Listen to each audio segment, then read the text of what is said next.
नमस्कार, PSK news में आपका स्वागत है। मैं विनोद यादव। आइए देखते हैं आज की ताज़ा खबर। ये सभी करके 3 मुद्दे निकल कर आए। पहला मुद्दा है मेन रोड का, कि रोड खराब इसके वजह। दूसरा इनका मुद्दा यही है कि यहाँ पे वोल्टेज नहीं मिला, यहाँ पे लाइट नहीं है, वोल्टेज नहीं मिला, उसके लिए गाड़ियाँ रुक रही हैं। और तीसरा जो मुद्दा है, ये जो गाड़ी है, ये गाड़ी वो रोड पे जा रही है, मतलब पूरा किनारे पे नहीं लग रही। ये 3 मुद्दा क्या करेंगे इस पे? क्या है आपके हिसाब से, क्या रास्ता? आपका जो पहला मुद्दा जो है, पहला मुद्दा ये है आपका कि ट्रैफिक होती है, बराबर। और दूसरा जो मुद्दा है कि ये जो आपकी गाड़ी, तीसरा जो मुद्दा है, गाड़ी जो है वहां पर थोड़ी रोड के साइड में थी, ठीक है। ये मुद्दा ट्रैफिक और रोड के साइड में गाड़ी थी, वो एक ही से संबंधित है। मुझे लगता है कि पहला और दूसरा मुद्दा। प्रॉब्लम ये है कि ये जो रोड का मसला है, रोड का जो है उत्खनन हुआ है और उसको खुदाई करके इसके नीचे जो है पाइपलाइन डाली है, गैस पाइपलाइन, गुजरात गैस और जियो फाइबर की लाइन, ये दोनों लाइनें जो है इसमें बिछाई गई है। तो मैंने खुद एक पीडब्ल्यूडी पालघर को लेटर लिखा है, इस बारे में कंप्लेन की है, और जो इंजीनियर है हमारे महापालिका के शहर अभियंता पाचंगे साहब से भी कंप्लेन की है कि भाई इस रोड को जल्दी से जल्दी बनाया जाए। फिर मैंने इसके बारे में और जानकारी निकाली तो उसमें समझ में आया कि पीडब्ल्यूडी ने महानगर पालिका को पैसा दे दिया है कि भाई ये जो काम है तुम करवा लो। एक्चुअली रूल ऐसा है कि ये जो है पीडब्ल्यूडी के अंदर आता है, रोड हाईवे के क्या कैटेगरी में आने की वजह से पीडब्ल्यूडी के अंदर आता है ये काम। महानगर पालिका का ये काम नहीं, ऐसा महानगर पालिका का कहना है। लेकिन दूसरी तरफ जो है पीडब्ल्यूडी का जो कहना है कि हमने जो है महानगर पालिका को जो है पैसा दे दिया है और महानगर पालिका को कहा गया कि आप काम करवा लो। दूसरी बात, इसका मैंने ये कॉन्ट्रैक्ट जो है इसका एग्रीमेंट निकाला। इस एग्रीमेंट में ऐसा लिखा है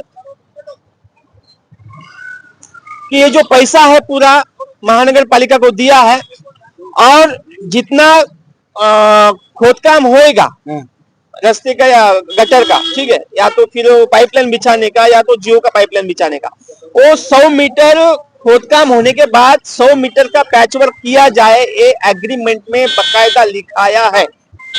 लेकिन वो टर्म्स और कंडीशन जो है वो अटी और शर्ती का पालन जो है ठेकेदार ने जो है किया नहीं है। तो ऐसे ठेकेदारों को विरोध में कड़ी से कड़ी कार्रवाई करने की जिम्मेदारी पाचंगे साहब की बनती है, तो वो उन्होंने की नहीं है। क्योंकि नुकसान जो है पीडब्ल्यूडी का नहीं हो रहा है, यहाँ के महानगर पालिका के हद में क्षेत्र में जो लोग रहते हैं उनको तकलीफ है, पीडब्ल्यूडी के इंजीनियर्स को उनको तकलीफ नहीं है। अगर महानगर पालिका के लोगों को तकलीफ हो रही है तो ये जिम्मेदारी बनती है पाचंगी साहब की कि उनके खिलाफ कड़ी से कड़ी कार्रवाई करके उन पर उनका जो है लाइसेंस ब्लैक लिस्टेड किया जाए, क्योंकि उन्होंने जो है टर्म्स एंड कंडीशन जो है एग्रीमेंट में लिखे उसका पालन नहीं किया। तो अभी इसका क्या रास्ता निकलेगा? कार्रवाई कौन करेगा? पाचंगे सर करेंगे कि उनको? कार्रवाई पाचंगे साहब ने करनी चाहिए। अगर पाचंगे सर नहीं कर रहे हैं तो फिर उनके ऊपर अभी दूसरा मसला आगे आया है कि जितने भी ठेकेदार थे, पैनल था इनका पैच वर्क का, ये सभी के सभी 14 ठेकेदारों को निरस्त किया गया है। अच्छा। उनको निकाल दिया गया है और नया टेंडर जो है इन्होंने अभी प्रोसेस में डाला है। तो इसलिए और 2 महीना ये पैच वर्क का काम, रोड का काम नहीं हो सकता मेरे खिलाफ। 2 महीना और 2 महीने बाद काम, 2 महीना और काम नहीं होगा क्योंकि टेंडरिंग प्रोसेस चालू है। 2 महीनों के अंदर किसी भी हालत में वो टेंडरिंग प्रोसेस पूरी नहीं होगी, ठीक है। 2 महीना और बसी विरार के लोगों को ये तकलीफ सही नहीं है और उसके बाद जो ठेकेदार नियुक्त किए जाएंगे उसके बाद में भी पैच वर्क के काम किए जाएंगे। ये इन्होंने बहुत बड़ी बात कही। अब तक किसी ने ये राज नहीं बताया था। चिल्लाने के लिए बहुत सारे लोग चिल्ला रहे हैं, कहने के लिए बहुत सारे सवाल उठा रहे हैं, सब कुछ कर रहे हैं, लेकिन अभी ये जो लाइन की बात खरे सर ने कहा है, ये बहुत बड़ी बात क्या है, बहुत बड़ी जानकारी ये निकलकर सामने आपने रखा है। जनता को पता चलेगा कि नहीं क्यों काम नहीं हो रहा, क्योंकि ये सवाल पे काम क्यों नहीं हो रहा, सब लोग हर कोई लड़ रहा है, काम क्यों नहीं हो रहा, क्यों नहीं हो रहा, लगता है काम करवाया नहीं जा रहा, रोका जा रहा है, ऐसे बहुत सारे आरोप लग रहे हैं। और बहुत सारे लोगों को ये लगता है कि भाई भारतीय जनता पक्ष का केंद्र में सरकार है, भारतीय जनता पक्ष की सूबे में सरकार है, फिर भी रास्ते का काम नहीं हो रहा है। लेकिन भारतीय जनता पक्ष के पास में वसई विरार महानगर पालिका नहीं है ना, हाँ। वो दे दो। देखो फिर ये जो काम है रास्ते बनाने का, पानी देने का, गटर बनाने का, लाइट देने का, किसका काम है? ये महानगर पालिका का अधीन आता है, उनके क्षेत्र में आता है, उनके अधिकार क्षेत्र में आता है। इसलिए भारतीय जनता पक्ष के पास में वसई विरार शहर महानगर पालिका की सत्ता नहीं है। अगर ये सत्ता देते हैं तो हम पूरी तरह से वसई विरार शहर महानगर पालिका को समस्या मुक्त बनाएंगे। अभी कहना है, ऐसे आरोप लगता है कि बाकी टाइम से तो आपके केंद्र सरकार में ही तो महानगर पालिका उसके ही हाथ में थी ना, कितने देखिए, अगर केंद्र सरकार के हाथ में महानगर पालिका रहती तो महानगर पालिका का कॉन्स्टिट्यूशनल बॉडी बनाई नहीं जाती। हाँ। महानगर पालिका एक कॉन्स्टिट्यूशनल बॉडी है, ये संस्था है।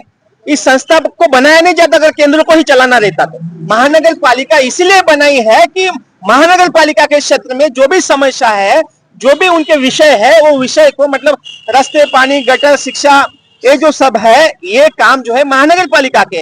वो महानगर पालिका के अगर काम करने हैं तो हमारी भारतीय जनता पक्ष की महानगर पालिका में सत्ता नहीं है, ठीक है। और ये समस्या मुक्त करना है वसई विरार महानगर पालिका को, यहाँ के लोगों को, तो भारतीय जनता पक्ष की सरकार सत्ता महानगर पालिका में लाना बहुत जरूरी है। मतलब सब मिला जुला के आपका एक चीज तो स्पष्ट है कि अगर महानगर पालिका अगर आपके हाथ में मिलेगा तो आप लोग अच्छे से काम कर पाएंगे। वो नहीं है, अगर महानगर पालिका हाथ में रहती हाँ। तो यहाँ पर मैं इंजीनियर को जो है संबंधित इंजीनियर और ठेकेदार को इधर खड़ा कर देता, तुरंत काम करवा लेता। क्यों नहीं हुआ वो पूछ सकता था। अभी किसको पूछे? सत्ता हमारे हाथ में नहीं है। सत्ता हाथ में रहेगा तभी आप काम करेंगे। नहीं, सत्ता हाथ में रहता, इसीलिए तो सत्ता है ना। सत्ता अभी मुझे बताओ, आप जो है, आप वैयक्तिक किसी काम को कर सकते हैं जितने आपके पास पावर रहेगा, कॉन्स्टिट्यूशनल पावर रहेगा, तो आप ज्यादा काम कर पाओगे, ठीक है। तो इसके लिए लोगों को समस्या मुक्त करने के लिए, वसई विरार के लोगों को समस्या मुक्त करने के लिए महानगर पालिका में हमारे ज्यादा से ज्यादा कारपोरेटर्स चुन के जाने चाहिए, तभी वसई विरार महानगर पालिका समस्या मुक्त हो सकती है। लास्ट एकदम आखिरी सवाल, सब इतनी सारी बातें हो गई, शायद जनता को सारी बातें समझ में आए ना, लेकिन एक लाइन में, सिर्फ एक लाइन में, अभी आपने थोड़ी देर पहले जो आपने बताया, जानकारी दिया, एक बार उसे वापस से दोहरा दीजिए कि ये जनता को ये काम कितने महीने में मिल जाएगा। देखिए, वापस दोहराता हूं मैं कि विरार फाटे से लेके यहाँ जो रोड है विरार स्टेशन की तरफ गया है, इस रोड का जो काम करने की जिम्मेदारी है PWD पालघर की है। उनका कहना है कि इसका काम करने के लिए जो पैसा है वसई विरार महानगर पालिका को दे दिया है। और उसके साथ साथ मैंने ये भी इंफॉर्मेशन निकाली है, तो वो जो पैच वर्क का काम है जिसमें गुजरात गैस ने पाइपलाइन डाली और जियो ने पाइपलाइन डाली, उन्होंने भी वसई विरार महानगर पालिका को वो पैसा दे दिया है और वसई महानगर पालिका के इंजीनियरों ने वो काम करवा के लेना चाहिए। लेकिन इंजीनियरों पर किसी का कंट्रोल नहीं होने की वजह से वो जो है अभी तक काम नहीं हुआ है। और अभी की नई बात आपको मैं बता दूं, तो अभी जो हमारे वसई विरार महानगर पालिका के कारपोरेशन के जो कमिश्नर आए हैं, हाँ, सूर्यवंशी साहब, उन्होंने जो है, जो पहले के जो पैच वर्क के ठेकेदार थे, 14 ठेकेदारों को उनको जो है काम से निकाल दिया। उनका जो ठेका है उनका निकाल लिया है। अभी कोई पैच वर्क का ठेकेदार नहीं है और नया ठेका देने के लिए टेंडरिंग प्रोसेस उन्होंने शुरू कर दी है। तो अभी टेंडरिंग प्रोसेस पूरी कंप्लीट होने के लिए और 2 महीने का समय लगता है। उसके पहले ये टेंडरिंग प्रोसेस नहीं होगी। 2 महीने के बाद ही टेंडरिंग प्रोसेस पूरी होने के बाद जो है रास्ते के पैच वर्क के काम किए जाएंगे। चलिए, ये बड़ी खबर है और यही पॉइंट आप लोग नोटिस कीजिए। लड़ना झगड़ना और ये चुनावी माहौल में अपने आप को ढाल देना, ये अच्छी बात नहीं है। जो बात है ओरिजिनल एकदम परफेक्ट निकल कर आया है और इस पर देखते हैं आगे क्या होता है और मिलेंगे अगली खबरों के साथ में। तब तक बने रहे और देखते रहे PS करेंगे।